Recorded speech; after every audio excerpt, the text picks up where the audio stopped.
ফেনী থেকে নোয়াখালী হয়ে লক্ষ্মীপুরের পাশ দিয়ে চাঁদপুর যাওয়ার সময় এবারে খুব বিরক্তিকর অভিজ্ঞতার মুখোমুখি হতে হলো। যাই হোক, এখন আমি চাঁদপুর উপকণ্ঠে পৌঁছেছি, একটু বাদেই চাঁদপুর শহরে ঢুকবো। তো ফেনী দিয়ে বামে গিয়ে নোয়াখালী রোডে ঢুকি, আগে থেকে প্ল্যান করা ছিল। নোয়াখালী থেকে লক্ষ্মীপুরের পাশ দিয়ে চাঁদপুর যাব, কিন্তু দেখলাম নোয়াখালীর পর লক্ষ্মীপুর এবং চাঁদপুর পর্যন্ত প্রায় 40 থেকে 50 কিলোমিটার রোডে যে ভয়াবহ অবস্থা, সেটা দেখে রীতিমতো হতাশ না, চরম বিরক্ত হয়েছি। মানে একটা আন্তঃজেলা মহাসড়ক এমন জঘন্য হতে পারে? পুরো রাস্তা জুড়ে খানা খন্দক, এক একটা খানা খন্দক কোনো কোনো গর্ত 2-3 ফুট 4 ফিট পর্যন্ত গভীর। এই সমস্ত গভীর খাদে গাড়ি যে কোনো মুহূর্তে অ্যাক্সিডেন্ট করতে পারে। পুরো রাস্তাটাই এমন না যে রাস্তার মাঝখানে অথবা এক পাশে, এমন না, রাস্তা জুড়েই এলোমেলোভাবে এরকম খানা খন্দক।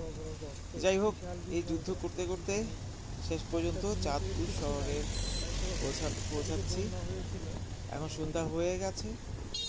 তো সন্ধ্যা এই মাত্র এই যে ব্রিজে উঠলাম, এটা হচ্ছে ডাকাতিয়া নদীর উপর সেতু। এটা ডাকাতিয়া নদী, অন্ধকারে বোঝা যায় না, দিনের বেলায় ডাকাতিয়া নদীটাকে খুব সুন্দর লাগে। আর ওপাশে যে আলো জ্বলছে ওপারে, সেটাই হচ্ছে চাঁদপুর শহর। তো এই সেতুটা পার হওয়ার পর সোজাসুজি গিয়ে ঢুকবো চাঁদপুর শহরে। যেটা বলছিলাম, যে যখন 2022 সালে একবার এসেছিলাম এই রোড দিয়ে, তখন এই লক্ষ্মীপুর চাঁদপুর, মানে নোয়াখালী থেকে লক্ষ্মীপুর চাঁদপুর রোডটা তখন মোটামুটি বেশ খারাপ ছিল না, মোটামুটি মুভেবল ছিল, সিঙ্গেল রোড যদিও। তো সেই ভরসায় ভেবেছিলাম, মানে এতটা খারাপ হবে এটা আশাও করিনি, মানে এটা চিন্তারও বাইরে ছিল। তা না হলে এই বিভীষিকাময় রোডে রাস্তা দিয়ে যাওয়ার কোনো মানে হয় না। তো সেবার রাস্তাটা মোটামুটি সুবিধাজনক মনে হয়েছিল, সিঙ্গেল রোড হলেও মোটামুটি যেতে পেরেছিলাম। তো সম্ভবত মনে হচ্ছে যে গত বছর যে প্রবল বন্যা হলো নোয়াখালী এরিয়াটাতে, ফেনী নোয়াখালী ধরে লক্ষ্মীপুর ধরে এরিয়াটাতে ব্যাপক বন্যা হয়েছিল গত বছর। তো সেই বন্যার পানি সম্ভবত এই রাস্তার উপর দিয়ে বয়ে যায়, সম্ভবত আমি ধারণা করছি। এবং তো পাশেই তো নদী এবং বঙ্গোপসাগর। তো এদিক দিয়ে প্রবল বন্যার পানি বয়ে যাওয়ার কারণে আসলে রাস্তার অবস্থা হয়েছে বলে মনে হয়। আর যা দেখলাম, যে কয়েকটা জেলার মধ্যকার আন্তঃযোগাযোগের যে সবচেয়ে গুরুত্বপূর্ণ প্রধান সড়ক, কিভাবে এই সড়কটা এমন করে অবহেলা পড়ে থাকতে পারে, সেটাও আসলে খুব ইন্টারেস্টিং।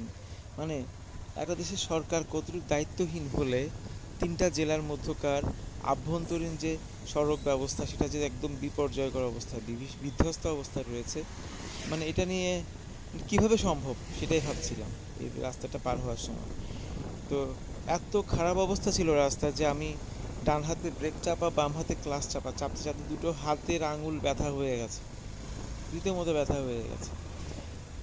শেষ পর্যন্ত দীর্ঘ সময় পাড়ি দিয়ে অনেক যুদ্ধ করে, মানে বিরক্তিকর যুদ্ধ করতে করতে চাঁদপুর শহরে পৌঁছালাম।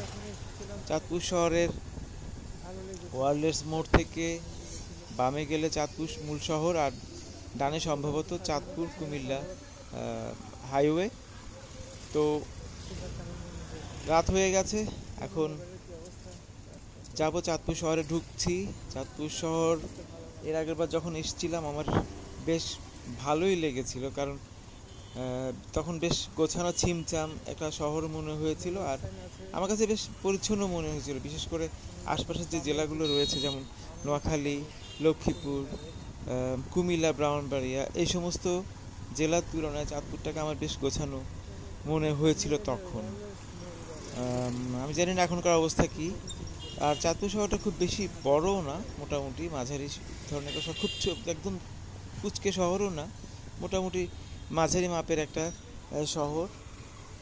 পুরনো শহর তো বটেই, পুরনো মানে সেটা না যে একসময় কুমিল্লা জেলার অধীনে মহকুমা ছিল, পরে এটা 84 সালের পরে এটা জেলা হয়ে যায়। যাই হোক, চাঁদপুর খুব গুরুত্বপূর্ণ। চাঁদপুর গুরুত্বপূর্ণ মানে চাঁদপুরের ট্রেডমার্ক হচ্ছে ইলিশের জেলা, ইলিশের শহর। কিন্তু চাঁদপুর যে কারণে আগামীতে খুবই গুরুত্বপূর্ণ হবে, তার কারণ হচ্ছে যে চাঁদপুরের পাশ দিয়ে যে মেঘনা নদী, মানে মেঘনা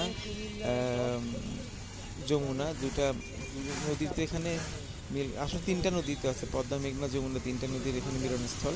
তো যাই হোক, যে যমুনা নদীর ওপর দিয়ে একটা সেতু নির্মাণ করার পরিকল্পনা রয়েছে, এবং এটা পরিকল্পনা বেশ শেষ পর্যায়ে আমি যেটুকু আমার জানা, আমার যেটুকু তথ্য আমি জানি সেটাতে।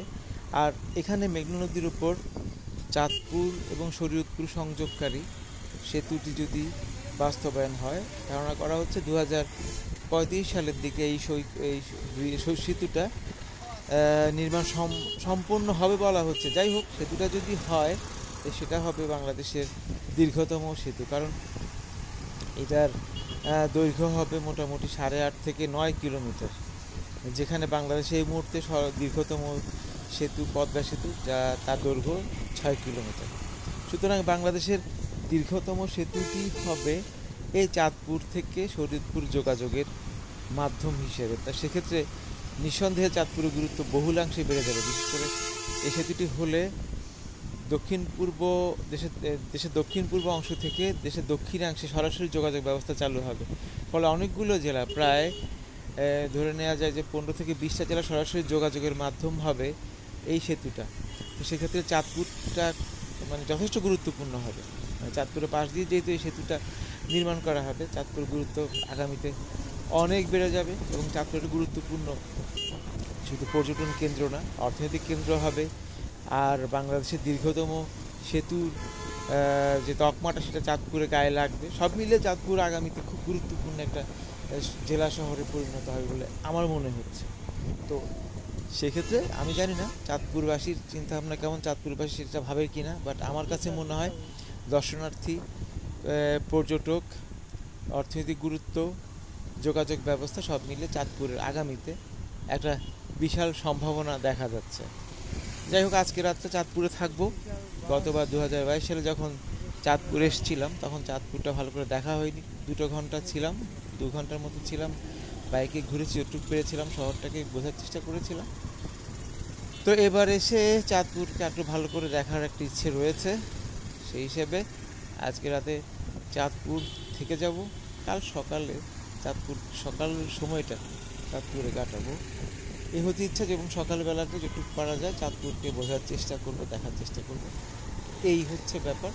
আমি ইতিমধ্যে চাঁদপুর শহরের প্রায় কেন্দ্রস্থলে চলে এসেছি। জায়গাটার নাম ধরতে পারছি না, আন্দাজ করছি আর কি, এই ব্যাপারটা। রাজা বাদশার মতো পুরো জায়গা দখল করে একমাত্র এরাই পারে